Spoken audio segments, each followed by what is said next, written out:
You guys know that I love a custom format, especially when it creates an environment for more creative or interesting play. Since we've been going through some gym leader themed decks, I thought now would be a good time to bring up the Gym Leader Challenge format. This is a custom format created by and heavily associated with Tricky Gym, which you may know through their association with Full Grip Games and their spokesperson Andrew Mahone, one of the great content creators for the Pokemon TCG. I'll feature a little tag for Tricky Gym up on the top of the screen right now, as well as a link to their channel in the description. Gym Leader Challenge is a format that I first heard about a little over a year ago, I believe, and was instantly intrigued. I've not been able to actually attend an event where GLC is being played, but it is featured as a side event at a lot of major tournaments like our regional championships. It's a format that has been officially recognized by the Pokemon Company and of course is played regularly at Full Grip Games. The idea for GLC is pretty simple. Like gym leaders in the mainline Pokemon games, you can only use Pokemon of one type. In the Pokemon TCG, that equates to Pokemon cards of one color. So if you want to run a fighting type deck, it can include rock and ground types as well.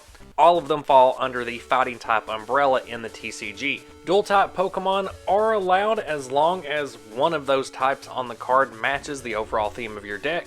Only one of each card with the same name is allowed in the deck except for Basic Energy. For you Magic players out there, this is going to sound very familiar because this is basically the Pokemon version of Commander.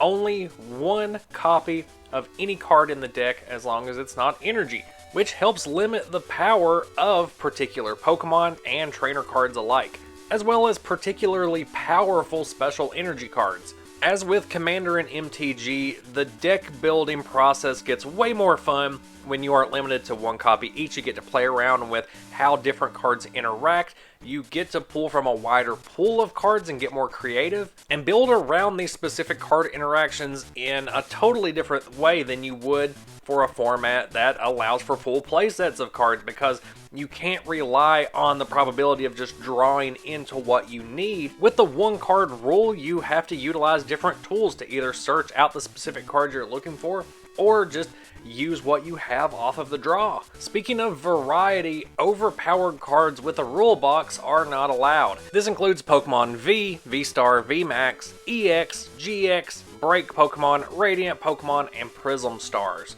Factoring out all of these different types of Pokemon that are generally overpowered on purpose so that they see more play, you're able to shift the focus to more standard play like you would see with typical one prize Pokemon. This also sets up higher value for evolution cards that have higher HP and give you access to bigger attacks and more advanced Pokemon powers and bodies. Ace Spec cards are also not part of this format just because they are overpowered trainer cards on purpose, so it makes sense to filter those out as well. And as for the card pool, we're going to be sticking with the classic expanded format pool of cards, which is going to be black and white block forward. Unlike Commander, you don't start with more prize cards or alter play at all. You really just build a 60 card deck under these parameters and play a normal game of Pokemon. There's a pretty short ban list with some cards that deserve to be there that I'll go through now. The first is Lysander's Trump card, a card that was overpowered as soon as it was printed and was banned 6 months after it was even released because it basically allows you to use all of your deck resources multiple times. It's an infinite recycler basically. In a one-of Pokemon format like GLC, you don't want a card that can turn all of your one-ofs into two-ofs and just bring them back from the discard. That's not going to be very fair or fun for anyone except for the person playing the card and taking advantage of what it can do. Oranguru from Ultra Prism is banned for the same reason, just because it lets you recycle all of your resources, and that's not great for a healthy, thriving single-of format. Forest of Giant Plants is banned just for providing an unfair advantage to grass-type decks. In particular, grass-type already has so many amazing resources and support cards in expanded format.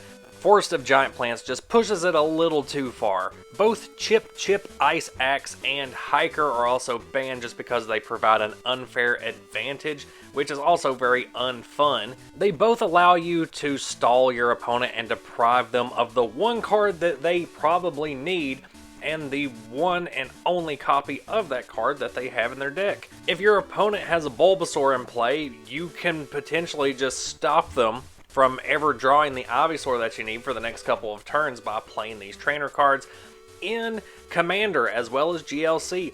Part of the fun of these single formats is being able to pull off things that other formats wouldn't normally allow. More complicated combos, underutilized and unexpected synergies between cards, and both Chip, Ice Axe, and Hiker detract away from that goal. The most recent and last banned card on the list is Kyogre. Amazing Rare Kyogre to be more specific, just because Amazing Surge is a little too easy to set up on a basic Pokemon that already has 120 HP. Considering how much damage this thing can actually do, it can completely wipe your opponent's board in one go, just allowing you to either just knock out all of their Pokemon, which causes them to lose, or you end up just taking 4 or 5 prize cards in one swoop, at which point the game's pretty much over anyway, because they have to continue to set up their side of the field while you still have this bulky Kyogre in the active position. One area in which I feel like this format falls down a little bit, and it has been a point of contention with some players when it comes to GLC,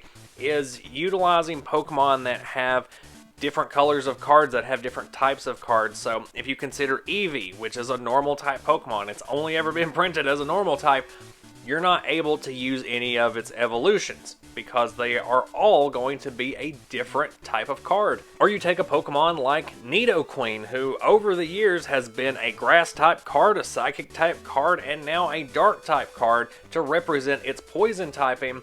For those poison Pokemon, you're not able to mix and match the best cards within the evolution line. You're going to be limited by whatever color of deck you are running as that deck's gym leader.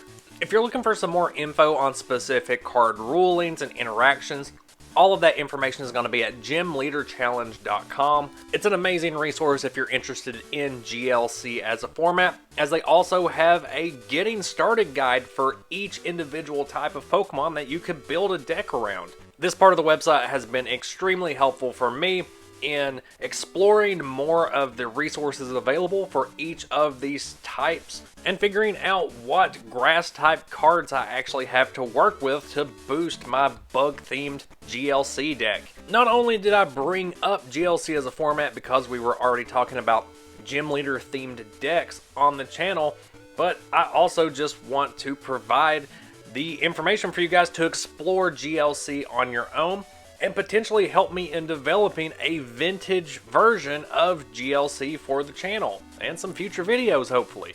I think we could have a lot of fun exploring what vintage archetypes actually look like when you break them down and limit them to one singular type. Just as experiments, it would be fun to go through, what does Rain Dance look like as an archetype when you can only have one Rain Dance Blastoise? What does Damage Swap look like when you no longer have access to those big normal type Pokemon? If you do want to participate in these types of discussions and helping me explore a vintage GLC format, then go ahead and join the conversation down in the comments and hop over to the Facebook page where completely separate conversations tend to take place. Links for that Facebook page will be down in the description. As always, thank you so much for watching. I hope you have a look at GLC and all it has to offer. I'll see you next video.